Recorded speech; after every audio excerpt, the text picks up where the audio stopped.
Now go to work, bitch.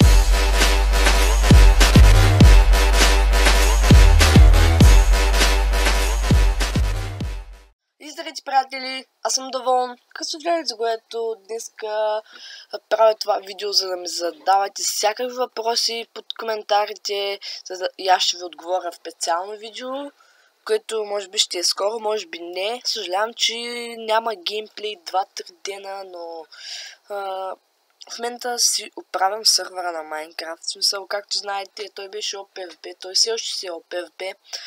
Ще спойл на малко. Значи, сървъра вече няма да има Survival World. Спална всичко ще е в Ender, на високо, за да не ви лаги. Особено хората с по-слаби компютри няма да им лаги. Нещо като ARP FPS, ама не ARP FPS. Самия спаун е там, безплатни неща са там, всичко нужно е там. И също така няма да може да сторите никъде.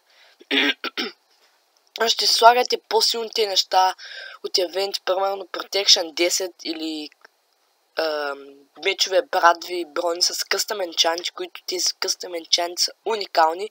Ще ги слагате в наклон черта PV 1, 2, 3, 4, 5, 6, 7, 8, 9 до 10 на допълнителните ранкове като VIP, Elite, Legend, ще имат повече PV, където могат да се слагат нещата.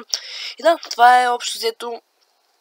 Както казах, задайте ми всякакви въпроси под коментарите, няма значение какво са, може би на игри, някакви въпроси, примерно всякакви въпроси, просто не мога да дам пример. Какви въпроси искате, задайте в коментарите.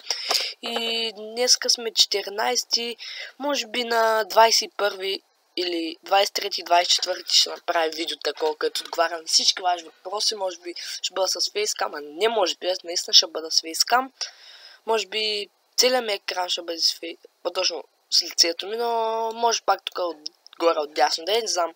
Аз ще реша. И да, надявам се това, че правя questions, по-точно въпроси и отговори, да ви е харесал. Също така, че спойлнах или по-точно разкрих какво ще представлява сървъра ми от, може би, след 3 дена нататък, по-точно след неделя.